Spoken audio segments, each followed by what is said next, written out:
오늘장 뜨거운 관심을 받았던 종목들 하나하나 체크해 보겠습니다. 이 종목은 왜? 첫 번째 현대약품 들여다보실까요? 치매 치료제 관련 임상 3상을 승인받고 또 국내, 해외 임상 착수에 나선다는 소식 뜨겁게 주목을 받았습니다. 현대약품이 이 시각 현재 또 11% 넘는 강세 유지가 되고 있고요. 대량 거래가 뽕 이렇게 떤데요. 현대약품을 비롯해서 오늘 제약바이오주가 동반 강한 모습 연출하고 있습니다. 안국약품, 코롱, 생명과학 그동안 굉장히 힘들었잖아요. 오늘 급반등 주네요. 6% 각각 이상씩 상승하고 있고요. 휴온스, 국제약품 등도 시장 대비해서 견조한 상승세 이어가고 있습니다. 다음에서 인스코비 보겠습니다. 이 종목도 정말 뜨거웠어요. 줄기세포를 활용한 발모 촉진 관련 특허. 한국 그리고 일본에서 동시에 취득했다라는 소식이 주목을 받고 있는데요. 인스코비가 개장 얼마 안 돼서 바로 상한가로 직행을 했고 아직도 안 풀리고 있습니다. 그리고 자회사도 덩달아서 들썩이고 있죠. 셀루메드 이 시각 현재 전날보다 25%의 급등 양상 전개하면서 6,630원 지나고 있습니다.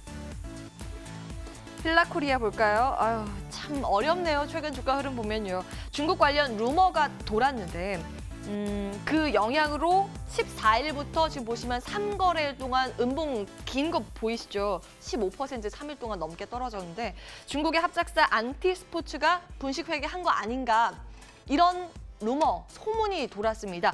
그래서 필라코리아가 직접 안티스포츠에 확인을 한 결과 사실에 무근이다 딱 선을 긋는 공시를 냈거든요. 그럼에도 불구하고 하락세가 멈추지 않고 있습니다.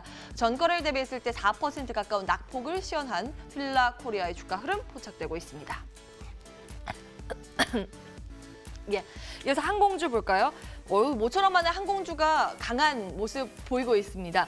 조금 전에 한중일 3자 외교장관 회담이 끝났고 3시부터는 한중 장관 회담이 예정돼 있었는데 시작됐나 모르겠어요. 그에 대해서 이제 양국의 갈등 완화 기대감이 오늘 장중 내내 주가에 반영되는 모습입니다. 그런 상승세가 이어지고 있는데요. 특히 티웨이홀딩스가 상한가로 직행을 해버렸고요. 제주항공, 진에어, 한진칼 각각 2% 넘는 강세입니다. 근데 주요 매수 주체가 대체적으로 좀 부재한 모습이라서 완전한 이륙은 시기상조가 아닌가라는 우려의 목소리도 함께 나타나고 있습니다. 다음에서 효성 첨단 소재 보실까요? 탄소 섬유에 대한 기대가 모락모락 피어오르고 있습니다. 이 탄소 섬유는 현 정권의 수소 경제와도 또 일맥상통하는 면이 있는데요. 효성그룹에서 탄소 섬유에 적극적으로 대규모 투자하겠다 이렇게 밝혔고 문재인 대통령도 관련 산업에 전폭적인 지원을 약속했습니다. 효성이랑 효성 첨단 소재가 오늘 장 초반부터 굉장히 강한 모습이었는데 상승폭을 굉장히 많이 반납을 했는데요. 효성 첨단 소재 긴 음봉 그려가고 있고요. 전 거래를 대비했을 때 2%가량의 플러스권만 잡히고 있습니다. 이어서 오리온 보실까요? 하반기 실적 개선 기대감이 들려옵니다. 3분기 시작이죠. 7월 실적이 발표됐는데 꽤 괜찮았습니다. 한국의 스낵류 판매 좋았고 베트남 신제품 쌀과자 매출에 견조했습니다. 그동안 이어졌던 그 매출 나왔고요. 신제품의 경쟁력 확인했다라는 점에 시장을 주목하는 모습입니다. 전거래일 대비했을 때 3.5% 플러스권 나타내고 있는데 이제는 안정적인 상승세 기대해 볼 수 있을지 잠시 뒤에 점검 들어가겠습니다. 다음 이어서 대림산업 보겠습니다. 2분기 실적 잘 나왔어요. 기대를 했던 만큼은 훨씬 웃도는 성적이었는데요. 첫 번째로 원가율 개선이 됐고 이 수익성 제고가 앞으로도 이어질 것이다. 지금 리포트가 긍정적으로 나오고 있는 그런 상황입니다. 주가 강하죠. 4거래일 연속 상승 행진을 이어가고 오늘 전일 대비했을 때 4%, 지난주 수요일에 9만 원 초반까지 밀렸던 주가가 10,000원 선 회복하고 있습니다. 10만 원이죠. 네. 하나하나 종목 점검해보겠습니다. 유한타증권 영업부 박우경 차장 모시고 이야기 나눠볼게요. 안녕하세요. 네, 안녕하십니까? 네, 반갑습니다. 네. 자, 첫 번째 종목 효성 첨단 소재 보겠습니다. 일단 탄소 섬유에 대한 기대감으로 장 초반에는 뜨거웠긴 한데 아까 조금 전에 그 주가 보셨잖아요. 뒷심이 좀 약해요. 어떤 평가 가지고 계십니까?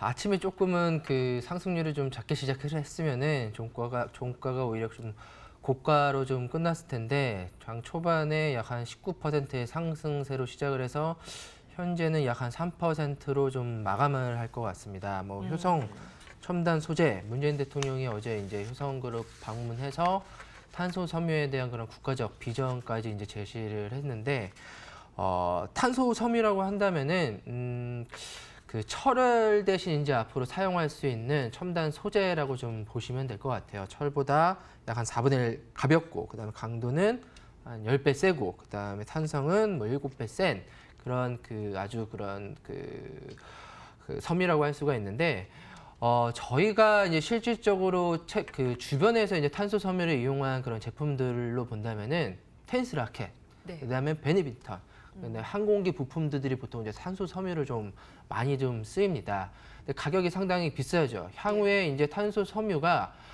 자동차 분야까지 이제 만약에 쓰인다면은 가격이 한참 좀 내려가서, 현재 탄소 섬유는 상당히 좀 비싼 그런 소재이기 때문에 그렇게 가격이 좀 내려간다면은 자동차의 연비가 상당히 좀 좋아지고요. 그다음에 저희가 이동하는 이동 수단에 대한 모든 것들이 가벼워지고 연성이 세지기 때문에, 그래서 이제 미래의 먹거리 산업이다라고 좀 보이고 있는 거예요.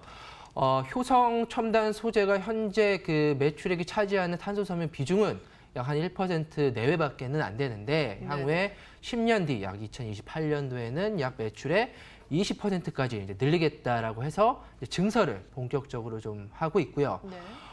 지금 뭐 탄소 섬유에는 일본이 상당히 좀 앞서가고 있기 때문에, 이거에 대한 한 지난주까지만 해서라도 일본에서 뭐 제한적인 움직임들이 무역 보복으로 소재 관련돼서 탄소 섬유까지 좀 나올 수 있었다, 이런 내용들이 좀 나왔었죠.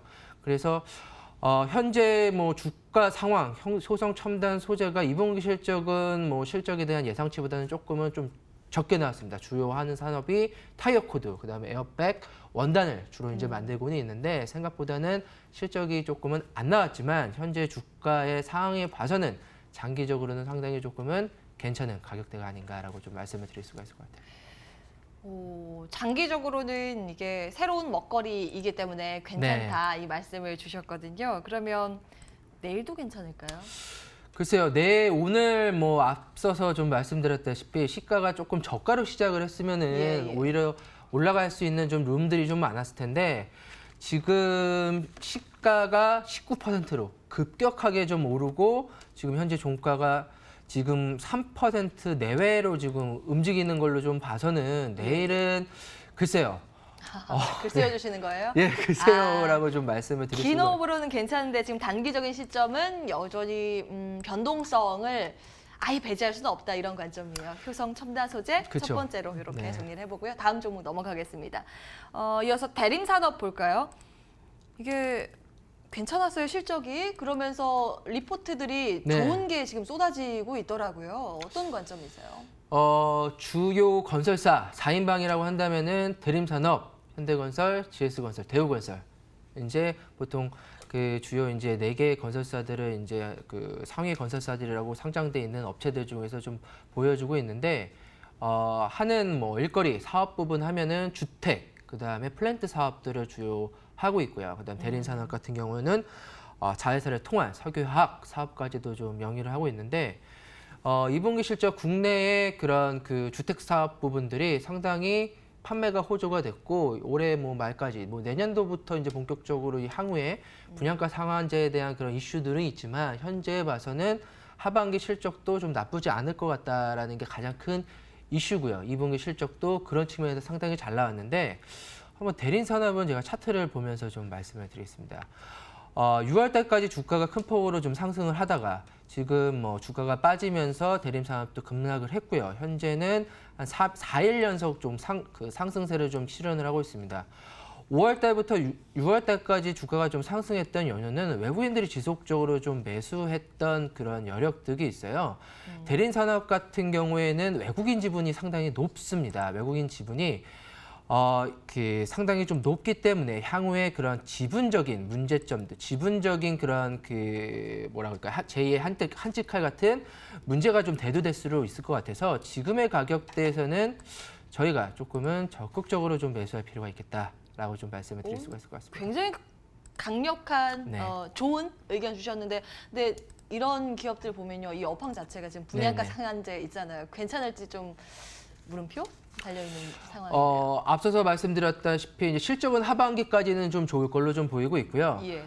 화면을 보시면은 빠르게 좀 말씀을 드리겠습니다. 좀 화면 연결이 안 된답니다. 화면 연결이 예. 안 되나요? 지금 대리코퍼레이션이 23% 갖고 있고요. 국민연금이 12%, 외국인이 51%를 지분을 갖고 있습니다. 그래서 예. 지금의 가격대에서는 지분 경쟁 이런 이슈들이 좀 발생할 수 있을 가격대에 좀 놓인 것 같아요. 예, 충분히 예. 가격대가 고점 대비해서 좀 많이 빠졌기 때문에 저가 매수로서 지금은 10만 원대에서는 적극적으로 좀 매수할 필요가 있겠다라고 좀 말씀을 드리겠습니다. 예, 적극 매수 의견. 그 네. 좋아요겠네요. 네, 대림산업. 좋아요입니다. 좋아요 찍고 다음 종목. 오리온 볼까요? 예, 오늘 오리온이 주목을 받고 있어요. 모처럼 만에 최근 들어서 좀 반등 추세를 나타내고 있는데 추세적으로 더 갈 수 있을까요? 오리온은 뭐 내수주죠. 내수주. 전형적인 뭐 과자 사업을 영위로 하고 있고 중국의 그 과자 사업이 상당히 좀 부진했다가 이제는 더 이상 부진할 곳이 없겠다. 그래서 베트남, 러시아 그 외 국가들은 조금씩 올라가고 있고 국내 부분도 상당히 좀 양호한 실적을 좀 가지고 있는데 오늘 뭐 3.5% 뭐 기관들도 매수세를 최근 들어서 연이틀 좀 나오고는 있지만 저는 글쎄요. 예. 추가적인 상승을 빠르게 상승하기보다는 제한된 박스권 내에서의 움직임이 좀 엿보일 것 같아요. 성장성은 그닥 그렇게 보이지는 않고요. 혹시나 뭐 일본 간의 문제들이 더 격화가 됐을 때 일본 불매 수혜주 정도로 좀 뭐 내용들이 예, 나올 예. 수가 있을 것 같고 히트 상품들이 글쎄요. 최근에 어떤 것들이 있는지 눈에 띄게 저는 좀 못 본 거는 같아요. 실적들은 조금은 좀 좋아지기는 했는데 예전보다. 히트 국내는 뭐 히트라기보다는 꾸준히 팔리는 그런 제품들이죠. 그렇죠. 주가는 성장성이 있어야 됩니다. 음. 성장성이 있었는데 꾸준하고 스테디하고 그 이익이라는 게 스테디하다 보면은 주가는 올라가지는 않죠. 그래서 예, 예. 굳이 오리온을 방어적 성격의 그런 투자자라면은 매수할 필요는 있겠으나 그런 투자자가 아니라면은 예. 글쎄요라고 말씀드리겠습니다. 뭔가 성장에 대한 모멘텀은 부족하다. 결국에는 방어 성격의 매력 정도. 네. 글쎄요 찍어주셨습니다. 그러면 내일의 토픽은 아주 명확하네요. 대림산업 하나. 좋아요 말씀해 주셨어요. 네, 대림산업 좋아요라고 좀 말씀을 드릴 수가 있을 것 같고요. 건설 산업에 대한 부진을 생각하기보다는 향후에 외국인 지분들이 왜 증가되고 있는지를 포인트를 잡아서 한번 공략을 해보자라고 좀 말씀을 드리겠습니다. 네, 거의 뭐 오늘의 공략주 수준으로 말씀 주셨어요. 대림산업 내일의 탑픽으로 정리를 해보겠습니다. 유한타증권 영업부 박우경 차장과 함께했네요. 말씀 고맙습니다. 감사합니다.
(8월 21일) 수요일 거래 마쳤습니다. 글로벌 시장 방향성에 영향을 줄 잭슨홀 미팅 하루 앞두고 일단 간밤 뉴욕 증시는 관망세를 보이면서 3대 지수 나흘 만에 하락으로 거래를 마무리 지었습니다. 하지만 아시아 증시 상대적으로 양호합니다. 중국이 위안화를 오늘 절상 고시하기도 했고요. 현재 상해 종합지수도 하락으로 출발했지만 낙폭 대부분 만회하고 강보합권으로 올라온 상태입니다. 국내 증시도 환율 꾸준하게 내려가면서 시장은 그래도 안정적으로 흘러가고 있는 상황입니다. 오늘도 국내 증시 낙폭 낙폭 과대주들 저가 메리트가 부각이 되면서 시장을 이끌었는데요. 앞서 보셨던 항공주들 이어서 여행주들도 다행히 반등이 나왔습니다. 일단 여행주들 증권사에서는 긍정적이진 않습니다. 바닥을 뚫고 지하까지 갈 것이다. 연말까지 수요 회복은 어려울 것이다라는 평가를 내놨는데요. 그래도 저가 매수가 유입되면서 주가는 방향을 위로 틀어냈습니다. 하나투어는 장대 양봉이 나왔습니다. 5%까지 탄력 키워가면서 44,350원에 거래 마무리 지었고요. 모두투어도 흐름 굉장히 좋았습니다. 역시 장대 양봉이 나온 모습, 시초가 대비해서 탄력 많이 끌어올렸습니다. 3.9%, 4% 가까이 상승하면서 15,850원에 종가 기록했습니다. 국내 증시 마감가 여기서 열어보시죠. 8월 21일 수요일에 거래가 마쳤습니다. 일단 양시장 모두 상승 마감에 성공했는데요. 코스피가 그래도 고가 대비해서 탄력을 조금 줄인 게 아쉽습니다. 코스피는 0.2% 강보합권에서 거래 마쳤습니다. 1960선을 그래도 지지해 내준 모습입니다. 코스피는 1964선에서 거래 마무리 지었고요. 어제장 대비해서 4포인트 정도 올라온 상태에서 종가를 기록했습니다. 코스닥은 1.4%까지 탄력을 많이 끌어올렸습니다. 615선을 그래도 지지해 내면서 거래를 마무리 지었습니다. 오늘 치매 관련주들, 탄소섬유 관련주들 모멘텀 안고 쭉쭉 올라왔습니다. 그동안 부진했던 바이오, 항공주, 여행주들 또 그동안의 서름을 뒤로하고 반등을 해주면서 코스닥 지수 자체를 끌어올리는 모습이었습니다. 어제장도 종가 기준에서 2% 급등 마감을 했는데 오늘도 지수의 추가 상승이 들어온 모습입니다. 코스닥은 1.4% 상승하면서 615선에 거래 마무리 지었습니다. 시가총액 상위 종목으로 한번 넘어가 보시죠. 일단 먼저 코스피 시장인데요. 일단 1위부터 5위까지 보셔도 장 초반 대비해서는 탄력이 많이 빠진 거를 볼 수가 있었습니다. 지수와 연동돼서 지수도 곧장 들어서 힘이 조금 빠지면서 거래를 마무리 지었습니다. 삼성전자와 SK하이닉스의 방향이 엇갈렸습니다. 삼성전자는 강보합권에서 거래 마쳤고요. SK하이닉스 0.7% 조정을 받았습니다. 오늘 외국인들이 사긴 했지만 기관들의 수급이 빠져나가면서 주가 방향도 아래로 틀어낸 모습입니다. SK하이닉스 75,800원 선에 거래 마쳤습니다. 삼성전자 우선주 파란불이 들어왔고요. 현대차 오늘도 부진했습니다. 현대모비스는 그래도 흐름이 괜찮았는데 현대차는 0.7% 조정 받으면서 125,500원 선에 거래 마쳤습니다. 네이버가 오늘 추가 상승이 나왔습니다. 1.3% 올라오면서 147,500원에 종가 기록한 모습까지 확인해 볼 수가 있겠습니다. 6위부터 10위도 한번 점검을 해보도록 하겠습니다. 시가총액 6위부터 10위까지도 한번 체크를 해볼 텐데요. 일단 LG화학이 3거래일 연속 강세를 이어가고 있습니다. 시가총액 상위 종목 1위부터 5위 확인해봤고요. 6위부터 10위 체크해보도록 하겠습니다. LG화학 괜찮습니다. 1.2% 상승하면서 32만 8천원 선 거래 마무리 지었고요. 2차전지 관련주들 오늘도 탄력 이어가는 모습이었습니다. 현대모비스는 현대차와 비교해서 그래도 주가 방향 위로 틀었습니다. 강보합권에서 거래 마쳤고요. 24만 5천원 선 기록을 했습니다. 오늘 바이오시밀러 투톱도 흐름이 괜찮았습니다. 셀트리온 0.9%까지 탄력 끌어올리면서 15만 6,500원 선 거래 마친 모습. 신한지주는 0.6% 조정받았습니다. 4만 250원에 거래 마쳤습니다. 코스닥 시장으로 한번 넘어가 보도록 하겠습니다. 코스닥 시장 시가총액 상위 종목 먼저 1위부터 5위인데요. 보시다시피 5종목 모두 흐름이 좋았습니다. 모두 다 빨간불이 들어오면서 거래 마쳤습니다. 일단 셀트리온 헬스케어가 1.4%까지 탄력 끌어올렸습니다. 42,300원까지 주가가 그래도 많이 회복을 해준 모습이 있고요. 콘텐츠 주들도 오늘 괜찮았습니다. CJ-ENM과 펄어비스 모두 2%대 견조한 흐름 보이면서 종가 기록을 했습니다. 헬릭스미스 2.07% 상승하면서 18만 7,800원 선에 거래 마쳤고요. 오늘 보톡스 주들이 탄력이 굉장히 좋았습니다. 메디톡스가 3일 연속 쭉쭉 올라오고 있습니다. 일단 외국인들이 수급을 유입해준 모습인데요. 증권사에서 보톡스 주들 중국에서의 승인 기다리고 있고 국내에서 임상 3상에 대한 기대까지 실렸고 다양한 성장 가능성이 존재한다라고 긍정적으로 평가를 했습니다. 메디톡스는 6% 가까이 급등세가 나왔습니다. 37만 8천원 선에 3거래일 연속 강세를 이어가는 모습입니다. 6위부터 10위까지도 한번 체크를 해보도록 하겠습니다. KMW 차익 실현 매물 여전히 소화하면서 5G 관련주도 오늘 살짝 쉬어가는 모습인데요. 그래도 낙폭 만회하고 강보합권까지 올라왔습니다. KMW는 56,500원 선에 거래 마쳤고요. 휴젤이 오늘 보톡스주 관련해서 부진을 했습니다. 2.2% 하락하면서 38만 4천원까지 내려오는 모습이고요. CU 드래곤 흐름 괜찮았습니다. 3.1% 상승하면서 6만 2,400원 선에 거래 마무리 지었습니다. 제약 바이오주들 흐름 굉장히 좋았습니다. 개별 종목 제넥신 한번 체크를 해보겠습니다. 비록 툴젠 간의 합병이 무산이 됐지만 시장에서는 불확실성이 해소됐다라고 긍정적으로 보고 있습니다. 주가도 6.2%까지 급등세가 나왔는데요. 5거래일 연속 상승 랠리를 이어가고 있습니다. 마쳤습니다. 제넥시는 56,200원 선에 거래 마무리 지었습니다. 이어서 OLED 관련주들도 한번 체크를 해보겠습니다. 일단 투자 가능성이 확대가 되고 있습니다. 국내 디스플레이 업체들이 LCD 대신해서 OLED 투자를 늘릴 것이라는 전망이 나오고 있습니다. OLED 부품주들, 소재주들의 오늘 매기가 쏠린 모습인데요. SFA는 오늘 기관과 외국인이 동반해서 끌어줬습니다. 4.2% 상승하면서 4850원에 거래 마쳤고요. 덕산 네오룩스도 흐름이 굉장히 좋았습니다. 6거래 연속해서 기관들이 순매수 행진을 이어가고 있는 상황입니다. 덕산 네오룩스는 5.7% 역시 급등 양상 보이면서 19,400원 선에 거래 마무리 지었습니다. 수급 한번 점검해 보시죠. 먼저 유가증권 시장 볼 텐데요. 지수는 계속해서 오르지만 개인들이 이끌어주는 시장이라는 게 약간 불안합니다. 오늘 기관이 그래도 막판 들어서 매도에서 매수로 전환이 나왔습니다. 개인은 1,019억 원 사들이는 모습, 외국인이 하루 만에 매도가 나왔습니다. 1,286억 원 매도 우위를 보이는 모습 확인이 됐습니다. 코스닥 시장으로 한번 넘어가 보시죠. 일단 반대로 오늘 코스닥 시장에서는 기관에서 금융투자가 매수를 하면서 기관 자체 사자세가 잡혔습니다. 개인의 스탠스를 잡지 못하다가 1억 원 사들인 모습, 외국인은 279억 원 매도 우위를 보였습니다. 마감 시장 상황 정리해드렸습니다.